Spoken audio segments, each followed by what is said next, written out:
আসসালামু আলাইকুম ওয়া রাহমাতুল্লাহি ওয়া বারাকাতুহু। ইন্নাল হামদুলিল্লাহি ওয়াহদা ওয়াসসালাতু ওয়াসসালামু আলা মান লা নাবিয়্যা বা'দা আম্মা বা'দ। সম্মানিত উপস্থিতি, খুবই চমৎকার, গুরুত্বপূর্ণ, জীবন ঘনিষ্ঠ একটা বিষয়ে কথা বলবো। বিষয়টা হচ্ছে আমরা কেন বিমর্ষ এবং অলস। কারণটা কি?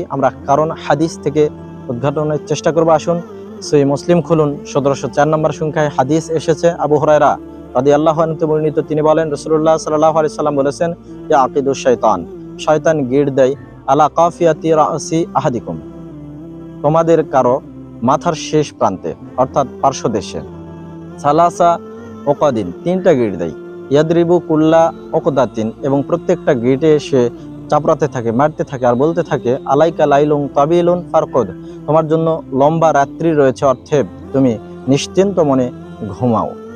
এরপরে আল্লাহ রাসূল মুহাম্মদ সাল্লাল্লাহু আলাইহি সাল্লাম বলেছেন, ফাইনিস্তাইকাওয়া, অতঃপর যখন সে জাগ্রত হয়, ফাযাকার আল্লাহ, এবং আল্লাহর জিকির করে, ইন হাল্লাত ওকদাতুন, তখন একটা গিট খুলে যায়। সুবহানাল্লাহ। ফাইন তাওয়াদ্দা, অতঃপর যখন সে ওযু করে, ইন হাল্লাত ওকদাতুন, তখন দ্বিতীয় নম্বর গিটও খুলে দেওয়া হয়। সুবহানাল্লাহ। ফাইন সাল্লা, অতঃপর যখন সে সালাত আদায় করে, ইন হাল্লাত ওকদাতুন, তখন তৃতীয় নম্বর গিটও তার খুলে দেওয়া হয়। সুবহানাল্লাহ।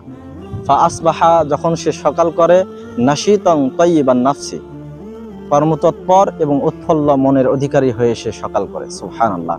ওয়া ইল্লা, আর যদি এই 3টা কাজ সে না করে, আসবাহা, সে সকাল করে বটে, কিভাবে? খাবিসান নাফসি কাসলান, আলস্য এবং বিমর্ষ অবস্থায়, বিমর্ষ ও আলস্য মন নিয়ে। আস্তাগফিরুল্লাহ। সম্মানিত উপস্থিতি, হাদিস থেকে আমরা বের করলাম, উদ্ঘাটন করলাম যে আমরা কেন বিমর্ষ ও আলস্য হই।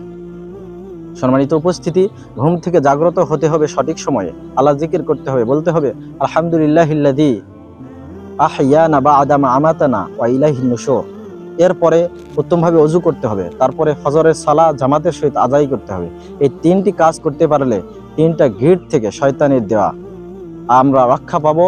আমরা প্রফুল্ল চিত্তে, কর্মতৎপর মন নিয়ে জাগ্রত হতে পারবো। আসুন সুস্থ সবল অন্তরের অধিকারী হই। এভাবে সঠিকভাবে দিন মেনে আল্লাহ আমাদেরকে তৌফিক দান করুক। আমিন। ওয়া আখিরু দাওয়ানা আনিল হামদুলিল্লাহি রাব্বিল আলামিন। আসসালামু আলাইকুম ওয়া রাহমাতুল্লাহি ওয়া বারাকাতুহু।